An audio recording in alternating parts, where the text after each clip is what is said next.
Bo día, hoxe as xornalistas do Muriel trasladámonos ata o concello veciño de Catoira para coñecer un pouco máis a un dos artistas máis importantes do panorama musical galego. Temos o privilexio de estar con Roi Casal. Antes de nada, darche as grazas por dedicarnos un anaquiño do teu tempo. Gracias a vos. Bueno, aínda que non é probable, tal vez algunha das persoas que nos estean vendo non saiban que Roi Casal é neto de Baldomero Casal, o criador no seu momento da banda de Cañoto, e fillo de Nanda Casal, o cofundador de Milladoiro. Como é nacer nunha familia con esa trayectoria musical?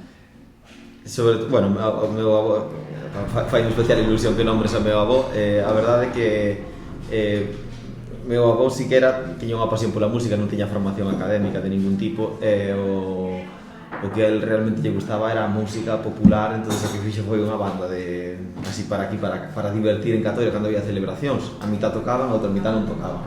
Por eso se chamaban do cañoto, verdad? Levaban un cañoto aí e non soplaba, eso non salía nada.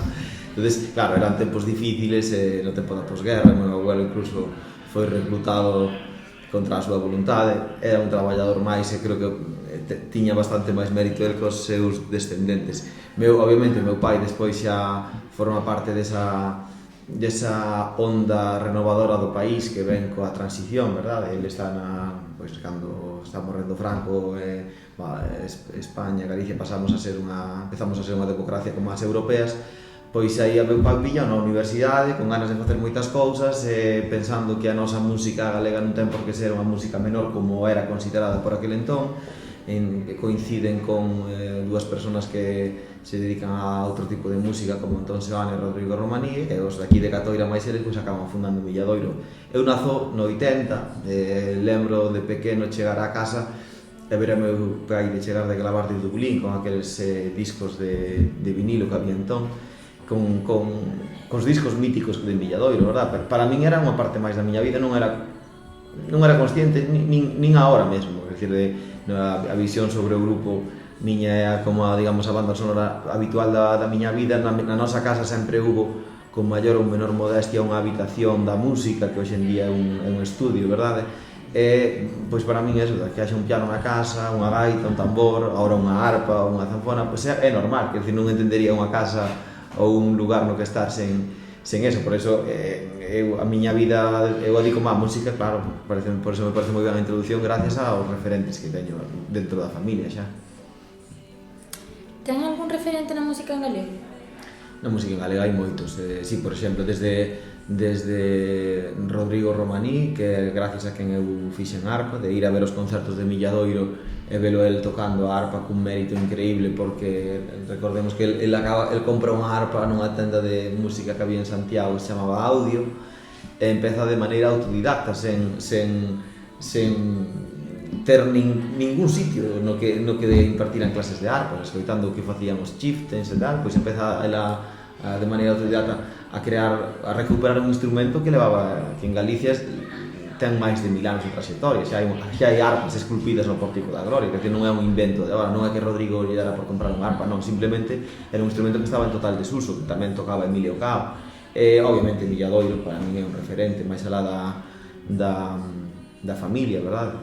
Milladoiro é un referente, creo que non só para min, senón para o que é toda a música galega, de como o que falábamos antes, non? De pasar de ser saber que desde Galicia tiñamos materia prima suficiente, a nosa música é tan potente como calquera outra, e a partir de aí, pois, non pecharse en sí mismos, obviamente, ten que haber de todo nun país normalizado, ten que haber de xente que se dedica a música tradicional como tal, hasta case que estamos facendo nos ahora en Son Galegos un Cubano, que é traspasar fronteiras e facer fusión con outras músicas. Obviamente tamén nos outros países, o sea, en calquer país normal ten que haber outro tipo de músicas, desde o jazz a música clásica, pero estamos falando da música, en este caso, dos meus referentes, e os meus referentes, obviamente, a música radicada en Galicia. En Milladoiro, pois, creo que é un referente non só para mí. Diría que seu pai lle deixou algunha gran ensinanza a nivel musical? Sí, hai gran ensinanza non depender só da música, o sea, dedicarse á música sen depender dela, porque aí é cando eres libre para crear. Eu hasta agora creo que fixen o que a miña carreira musical, agora que xa empezo a ter algúns anos, empezo a mirar atrás, está radicada no cambio, un cambio que seguramente si me dedicase somente á música, eses cambios seguramente serían moi arriscados todo o que fixen, e nos podía facer, dende irme de Milladoiro cando era un rapaz e me fun para facer a miña carreira en solitario a aventura, cando eso era económicamente máis riesgoso, cando despois de irme a esa aventura empecé despois de 3 discos xa tiña un repertorio, un estilo, un certo público, pois rachar con todo eso, deixar de facer ese repertorio e facer son galego, son cubano, algo que parecía descabellado, decir, onde vai este home ahora, pasarse a música casi latina. E agora, 6 anos despois, pois intentar volver a facer o mesmo, verdade? Darlle unha volta á miña carreira para ver como seguir. Eso permíteme non haber, en principio, depender só da música. Sabes, ter unha carreira, a formación académica é importante para despois na música ser libre.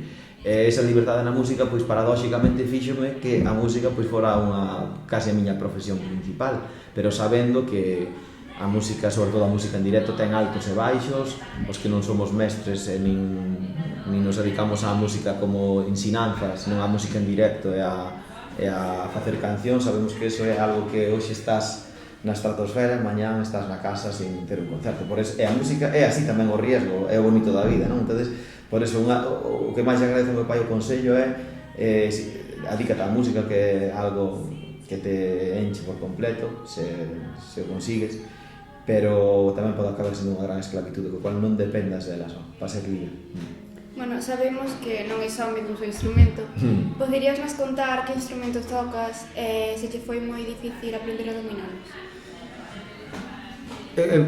Toco a arpa, porque eu tamén empecé de maneira autodidacta, pero despois tuve unha sorte de todo aquilo que fixo Rodrigo Romaní en Vigo, que foi a Escola Superior de Música Tradicional de Vigo, e aí, aparte de que xa tiña referentes cercanos, pois aí fun 1 ou 2 anos a formarme, e despois fun ao Conservatorio Superior de Música de Madrid a facer arpa clásica. Entonces aí sí que creo que o meu instrumento de cabeceira é a arpa, pero eu para compoñer utilizo o piano, que tamén fixen 7º ou 8º de piano, e despois toco outros instrumentos porque creo que son necesarios para dar ese color en algúns temas, desde a ocarina, a zanfona, que son instrumentos, no caso da zanfona, propios de aquí, pero sempre digo o mismo, o mérito é o que a xente que di deberías tocar máis a arpa, deberías tocar, os instrumentos vexos como as cores para un pintor. O importante é o cuadro, non que cores ten. Obviamente, se sabes dominar ben unha cor ou varias cores, dache máis recursos para facer un cuadro máis rico. Entonces, a mí o que me interesa é a música, o que transmiten as cancións. Intento fuxir daquelo de destacar como un bon instrumentista. Creo que na arpa pode ser que o sexa, nos outros xa non tanto, pero o que me interesa a mí non é saber dar notas moi rápido ou saber interpretar a X autores. O que me interesa a mí é transmitir coa miña música. Para eso a veces non necesito ni ningún dos instrumentos que teño. Por eso en Son Galego Son Cubano hai veces que non toco ningún instrumento, somente canto. Cando tampouco é o meu forte, pero volvemos ao mismo. É outra cor máis do cuadro, o que me queda é a música en mayúsculas. Sí, deféndome en eses instrumentos que che acabo de citar. Que supuxo para vostede formar parte durante 9 anos dun grupo como Milladoiro? Considero o cumio do folk galego? O cumio nunca se sabe, porque obviamente a vida seguirá pa diante e Milladoiro pois deixará de existir e sempre verá xente que faga despois. O que sí que representa digamos o primeiro cumio dunhas montañas que viñeron despois. Obviamente Milladoiro cambiou, por suposto que falábamos antes, non?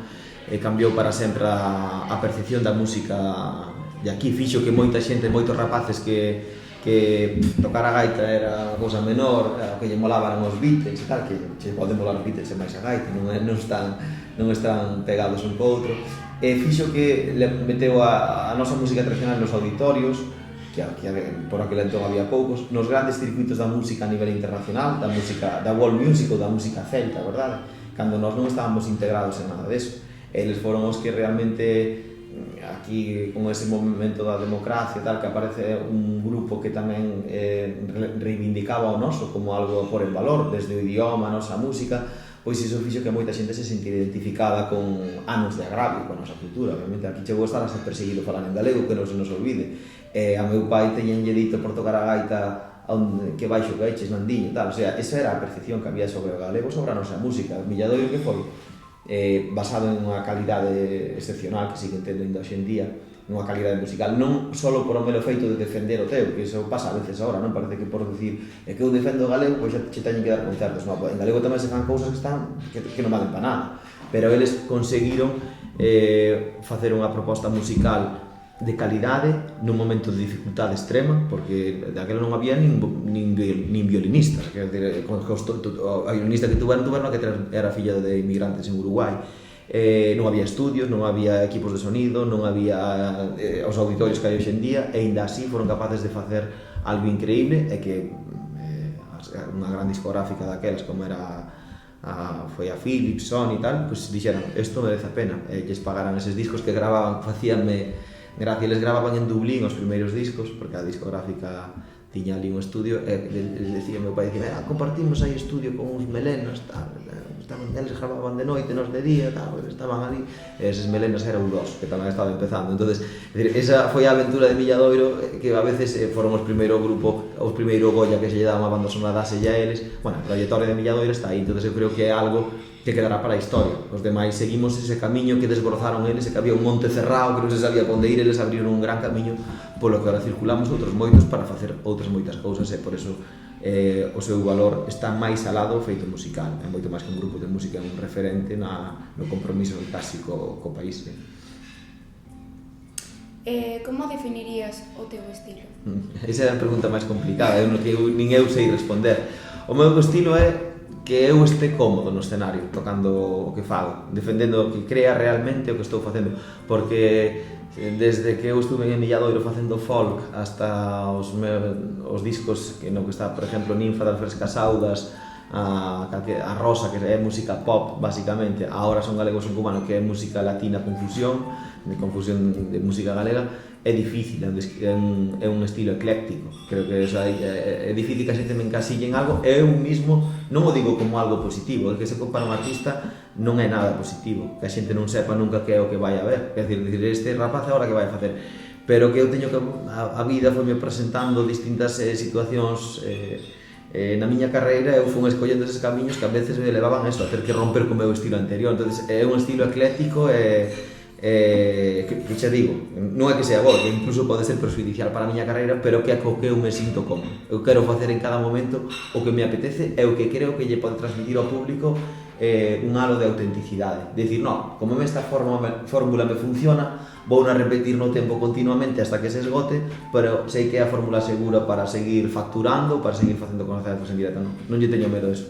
Gústame facer música, e se supón un cambio de estilo, hai que escoitar moita música, hai que ler moito para poder chegar a ter técnica, eso sí que fai falta certa técnica na música para poder abordar eso e non facer o ridículo, que é o que se intenta.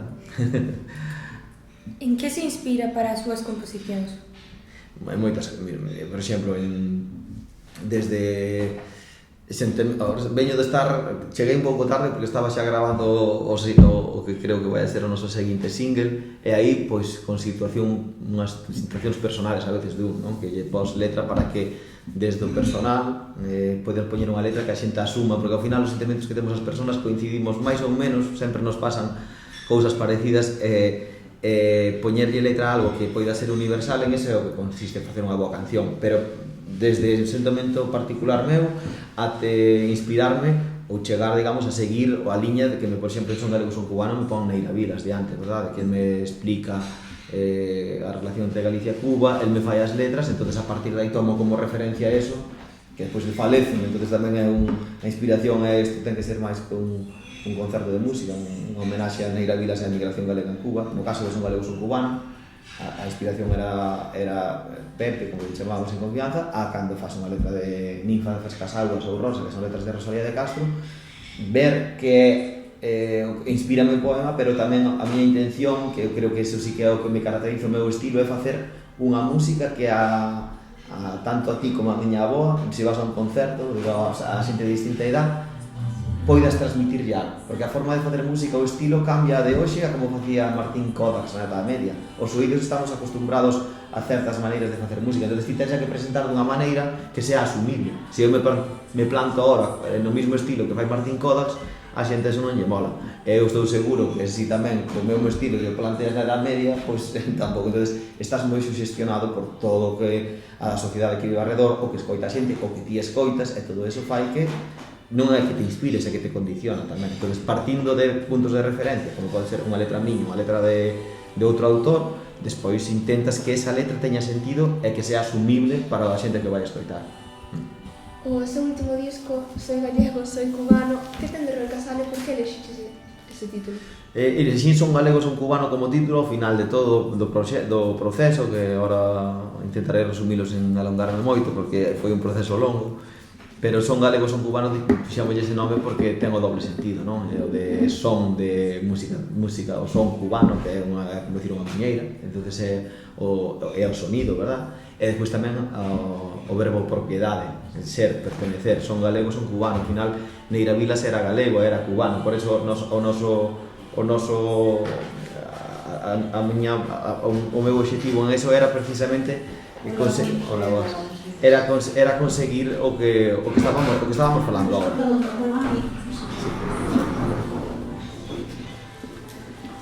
Dar en un título, que a xente entendera de que estábamos falando. Son galego, son cubano, nace despois eu chego de unha xira en Latinoamérica na que estuvemos en Argentina, Uruguai e Cuba, e na Habana pois deron o Premio Internacional Cuba Disco, e Xosé Neira Vilas plantéxame que cando chego de volta a Galicia di que me quere coñecer porque ele viveu 31 anos na isla e que lle gustaría coñecer a ese galego que lle deron un premio. Eu non coñecía, eu lera os seus libros como Leche des Vós, Memorias dun neno labrego ou outras ou libros del que ten infantiles preciosos.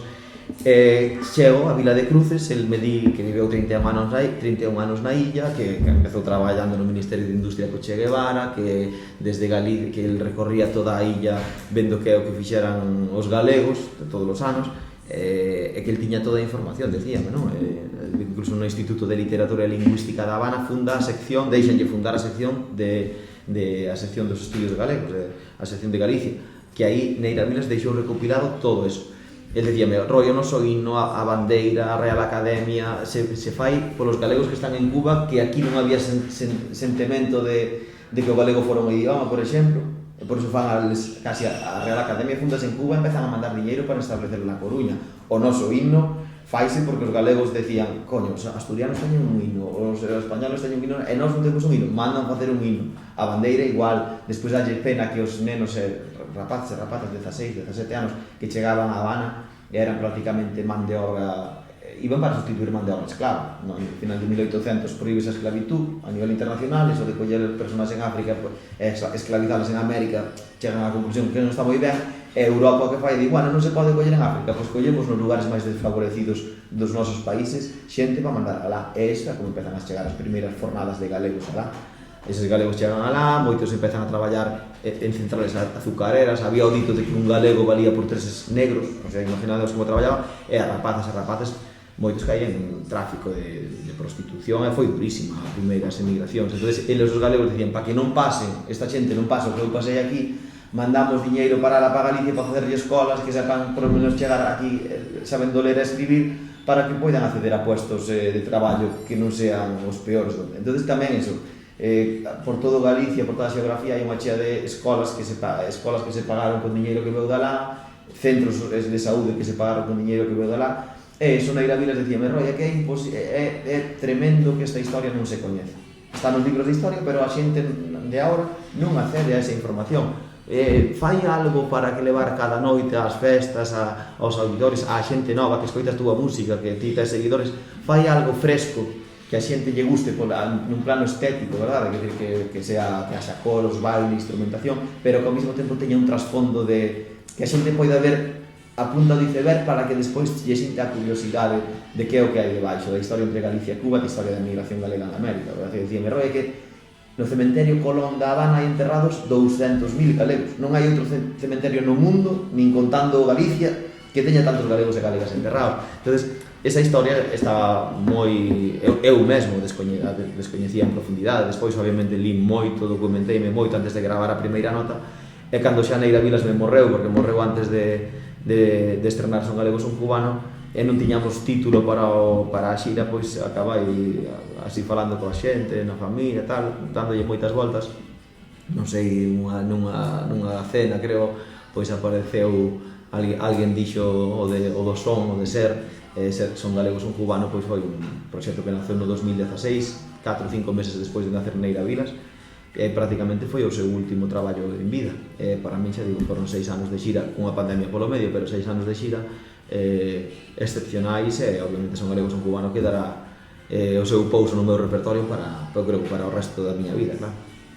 Ademais da Neira Vilas, con anterioridade xa lle puxera música a poemas de Rosalía e máis de Manuel María, de maneira que podemos dicir que a nosa literatura está moi presente nos seus temas. A que se debe iso? Home, eu sempre digo que é difícil pasar en Galicia, pasar por alto, claro, cada un pode facer o que queira, non? Pero cando te dedicas á música, en Galicia temos unha riqueza literaria increíble, de todo tipo.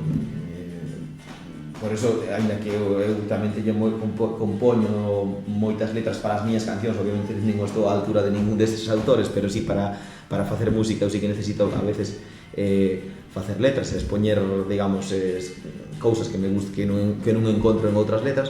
Sí que sería, penso que casi un atrevemento pasar pola música en directo, cantada, pola música en Galicia, sen ter a sensibilidade de musicar algún dos nosos grandes autores, non?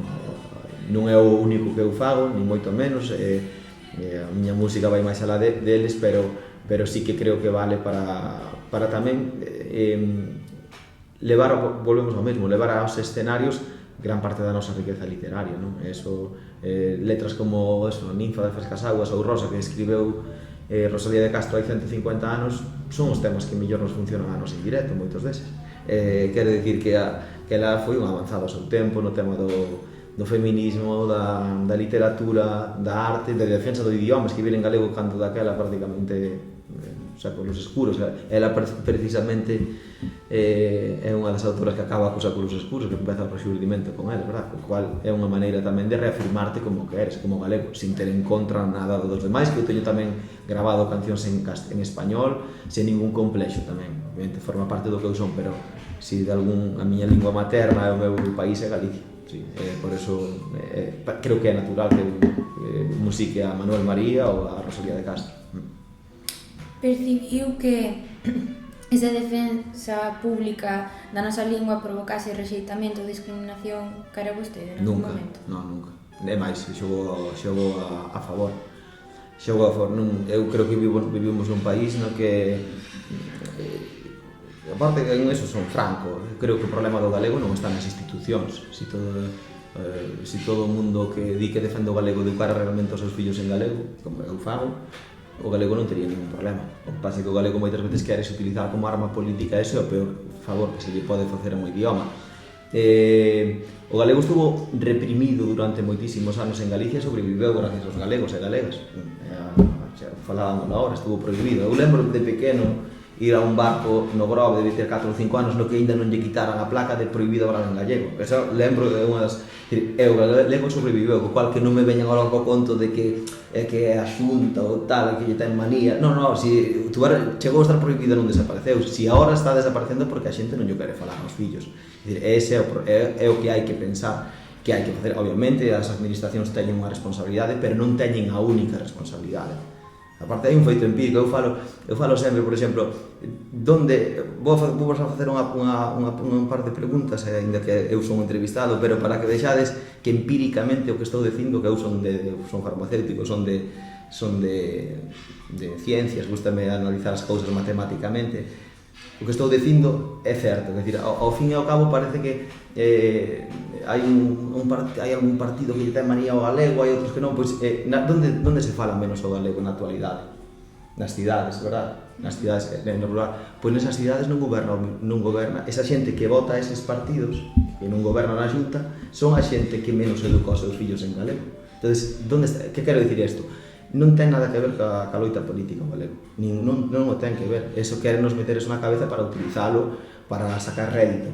Pero os que defendemos o galego que lle queremos sabemos ben que o problema é que a globalización fai que os contidos digitais todo eso non sean accesibles no noso idioma, entonces fai que a xuventude que está continuamente vendo contidos en outros idiomas lle sea máis práctico practicar outros idiomas, pero eu educo os meus fillos en galego e son galego falantes e pasa iso. Esa é unha decisión particular de cada un. É como a orientación sexual ou todo eso. Eso non pode, xa, tens que poñer as bases para que haxa unha liberdade de elección e a partir de aí ti non podes exigir a ninguén que eduque os seus fillos en que ou que teña sentimentos amorosos por quen. Entón, xa digo, espero que pronto se acabe coa utilización do galego como unha arma política reafirmando, volvendo á pregunta, no, nunca, en absoluto, me vin menosvalorado por emplear o galego. E máis, creo que en Galicia actualmente apóiase a creación en galego, ben, máis que outros países con seus idiomas,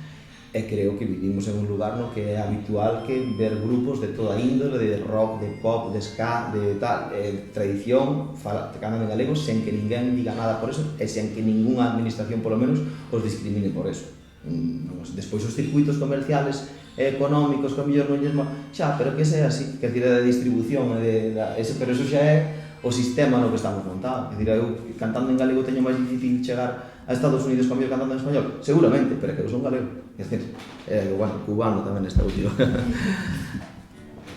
Que pensa da presencia da música no sistema educativo? Animaría a todos aqueles que non tocan ningún instrumento a aprender música? Sí. Non sei se hasta de facelo obligatorio, porque se debía ser obligatorio, é verdad que a música che aporta, está científicamente demostrado que che fai ter conexións neuronales que incluso che axudan para temas de Alzheimer e todo eso. O sea, incluso é sano, e che fai ter un campo, ábrese como unha dimensión que non tes, é como as persoas que somos bilingües, verdad?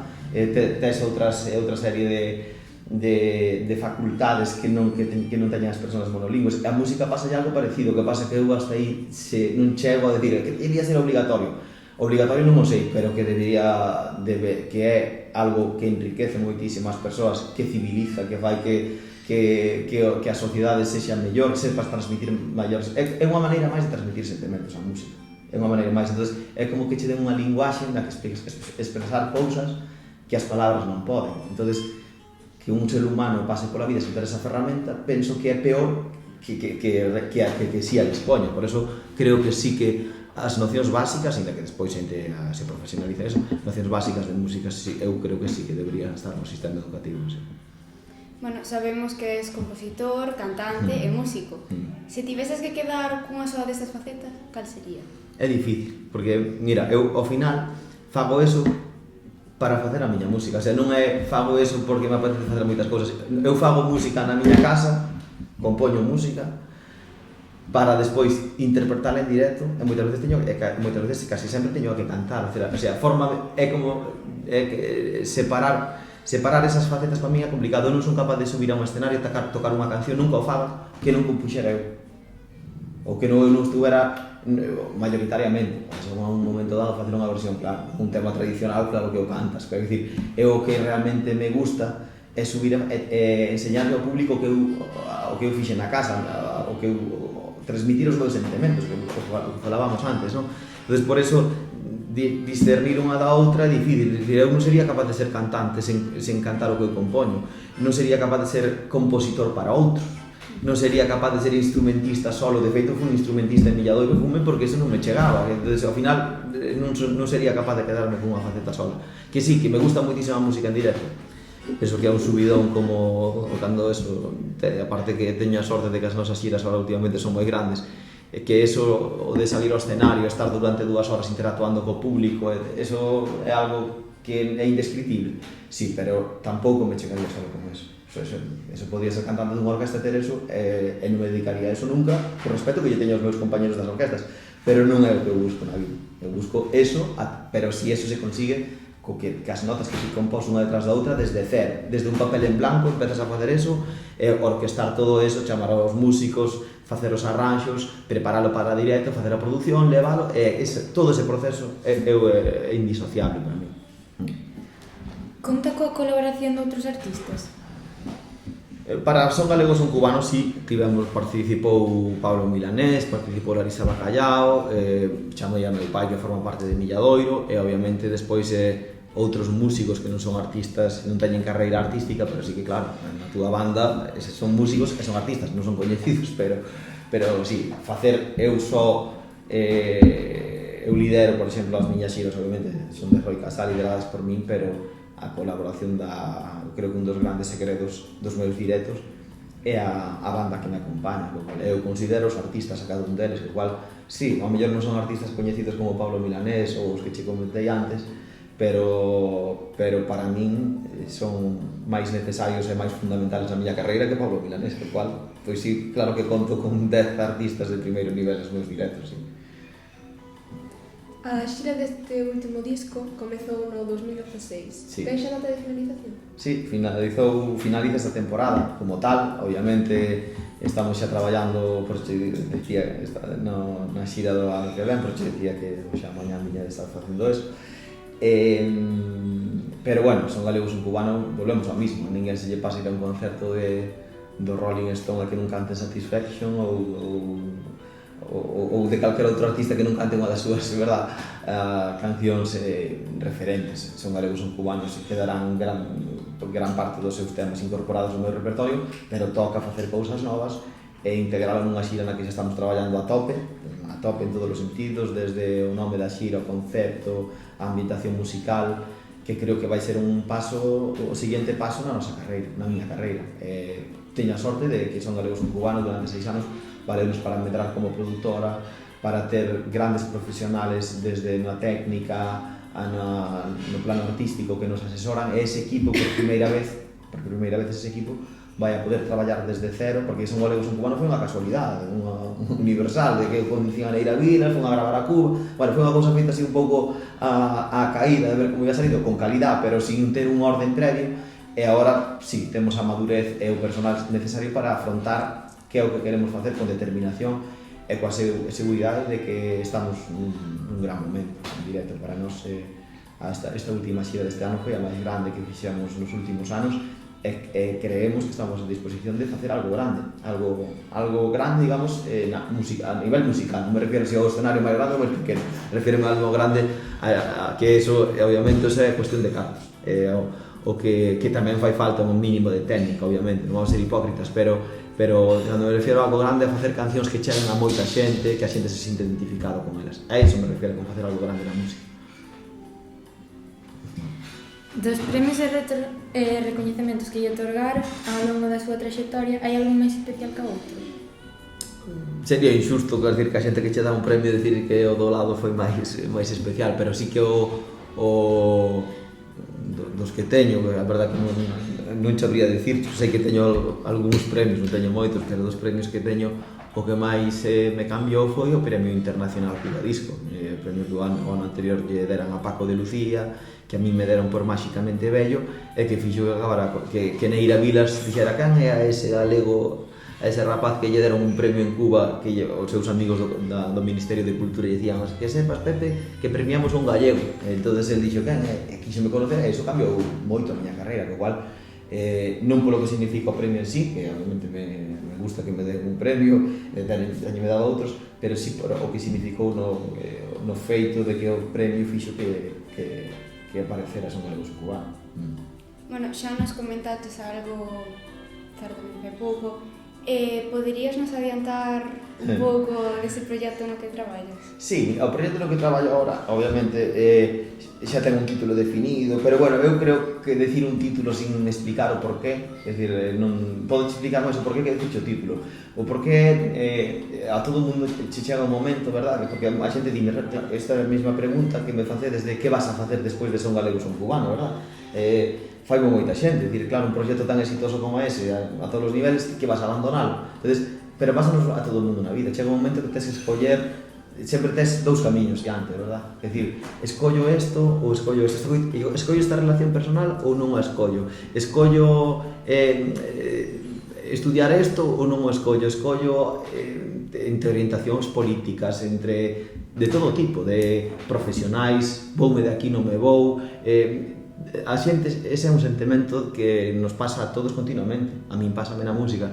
Eu cheguei á reflexión de que non se trata de escoller, trátase de aproveitar o mellor de cada cousa que se che pon diante, porque ti na túa vida moitas veces vas pasando por fases a medida que te faz maior, que dis ti, con que me quedo? Coa parte de esta ou coa que descubrín despois dando un paso adiante?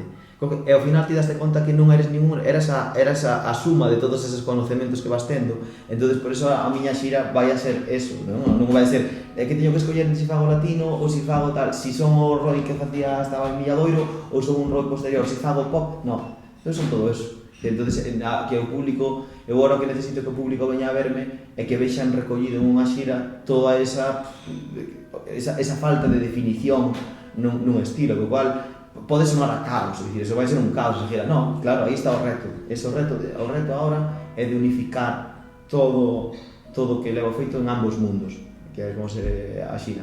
Eses mundos todos que eu viví teñen que estar plasmados aí ca aportación dos temas novos, que os temas novos van a decir, ese é o Roi Casal de 2023, está compoñendo estas cancións, non? Porque tamén é a maneira de que a xente vexa a túa carreira, non que fagas versións de ti mismo, teño máis de 50 cancións paradas que non toco en directo, é que moitas delas fixeronme chegar hasta aquí, co cual non son especialista en versionarme a mí mismo, pero sí que a xente vexa o meu universo sonoro encima do escenario, facer un compendio despois de máis de 20 anos sobre os escenarios. Empecé con 19 anos en Milladoiro e teño 42, levo 23 anos sin parar nos escenarios. Sí que me apetecía que a xente pudera vir sin decir é que me gusta máis este mundo que este outro mundo, non, verás ambos mundos sobre os escenarios. Nesta era do autotune, cal é a súa opinión sobre este tipo de música que se escoita hoxe en día?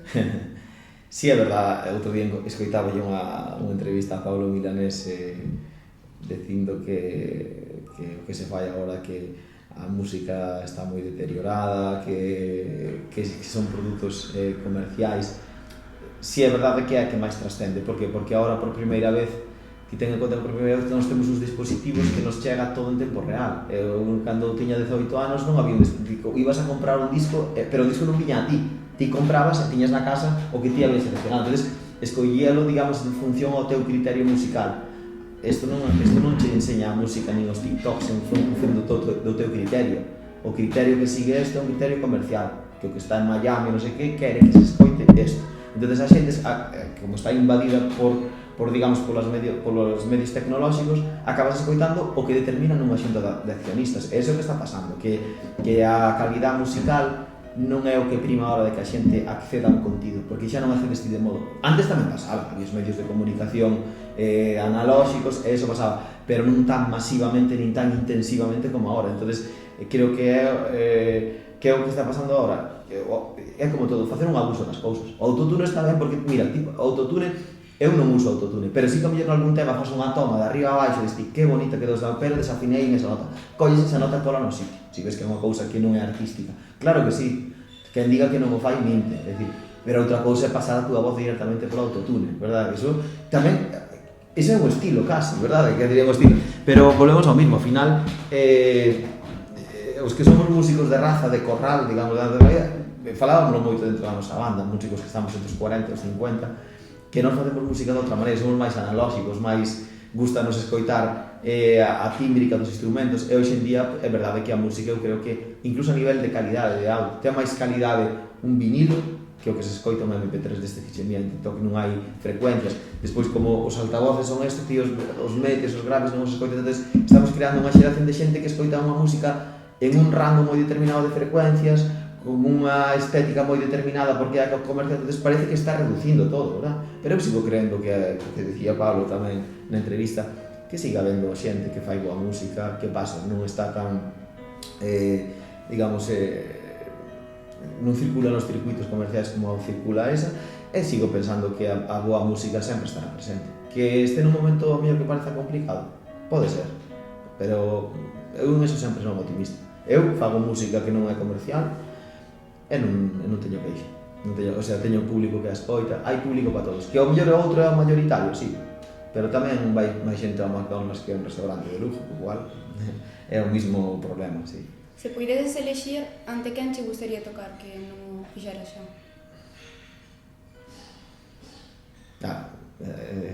Seguramente ante Neira Vilas, que non chegou a ver nunca, só veu 3 maquetas de Son Galegos un Cubano, e nin el nin eu por aquel entonces queríamos nin por asomo que o proxecto pudera ter a relevancia que acabou tendo, verdad? O cual, ahora mismo, hoxe en día, pois ante Neira Vilas, facer un concerto de Son Galegos un Cubano diante dele, sí.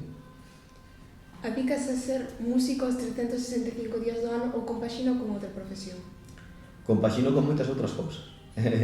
Eu, sabedes que son farmacéutico, sabedes que estamos aquí facendo a entrevista aquí en Arpa Azul, que tamén é a sede da miña productora. Isto é, digamos, fixo a miña Arpa Azul Producións, que é a empresa que eu creei para gestionar a miña carreira musical. Pois foi que metémonos en isto para ser a sede, digamos, un pouco da nosa actividade, ainda que despois tamén acabamos convertindo nun hotel ou nunha zona de ocio, verdade?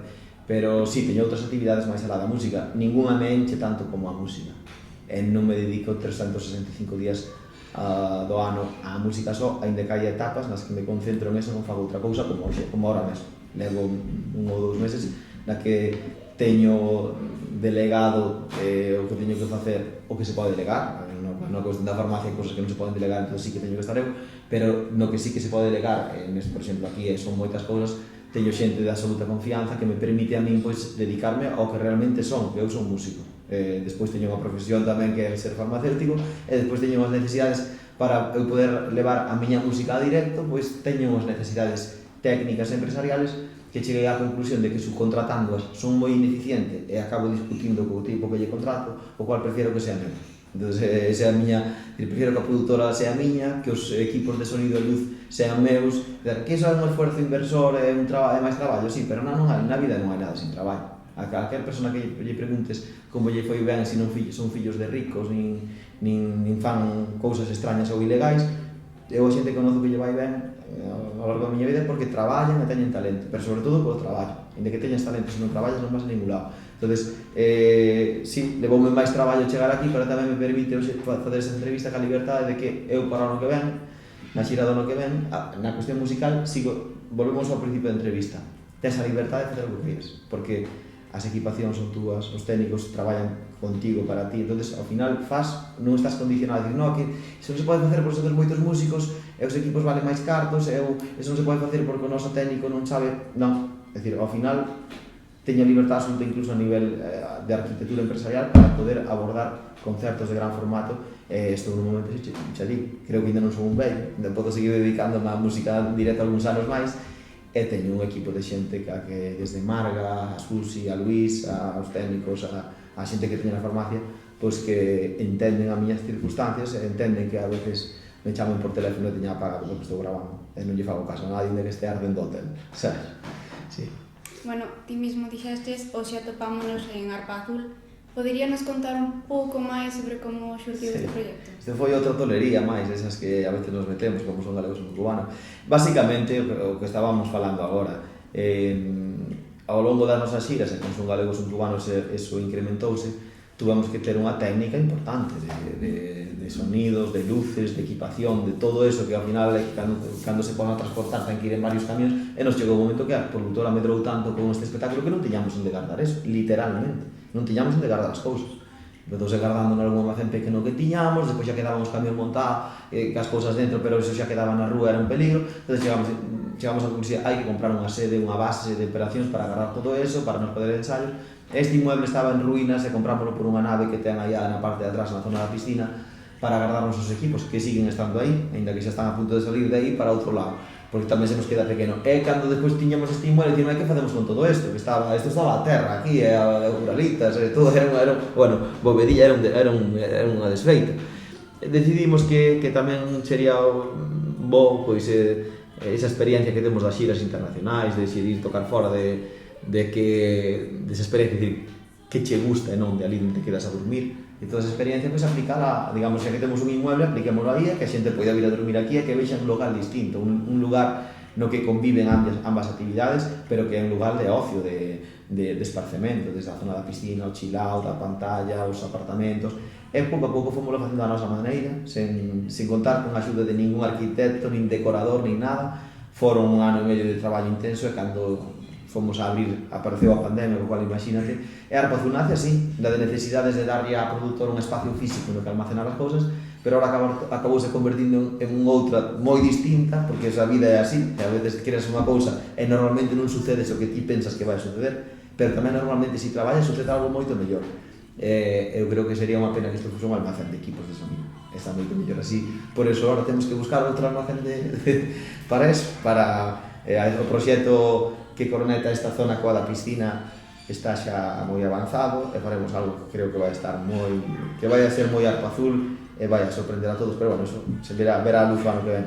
Pero eso implica que todos ese espacio tan grande no que están os camións e todo eso salga de aí para que a xente o poida ver con as características que vai ter, pero xa ahora realmente comprar un almacén e que se quede aí. Podenos dicir como fai para sacar tempo para todo? Hai tempo para todo. A verdad que o único que a veces sí que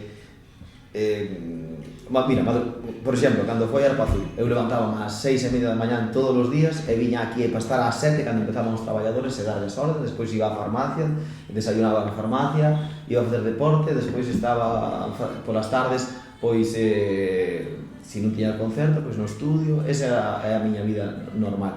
E despois moitas reunións de traballo con miña xente.